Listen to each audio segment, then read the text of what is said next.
আর আজকে 200 কোটি মুসলমান থাকার পরে মুসলমান জায়গায় জায়গায় মাইর খাচ্ছে, কারণ আমাদের মুসলমানদের একতা নাই। আমাদের মুসলমানদের যে রীতি ছিল, যে নীতি ছিল, সেই রীতি নাই, সেই নীতিও আমাদের ভিতরে নাই।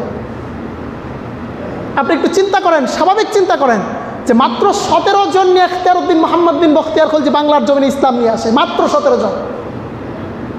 বাংলাদেশের যে রাজা ছিল, সেই রাজার সৈন্য সংখ্যা কি মাত্র 17 জন ছিল? কথা কয় না। একটা রাজ্যের ভিতরে পুরা একটা রাজ্যকে ধ্বংস করে দিয়েছেন মাত্র 17 জন নিয়ে। সেই মুসলিম জাতি আমরা, তাও অন্য কোনো দেশে না, বাংলাদেশের ইতিহাস বলতেছি।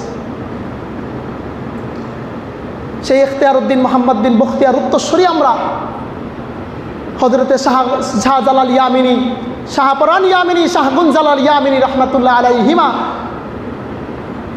তারা এই বাংলার জমিনে মাত্র 360 জন মানুষ নিয়ে বাংলাদেশে ইসলাম প্রচার করেছিল।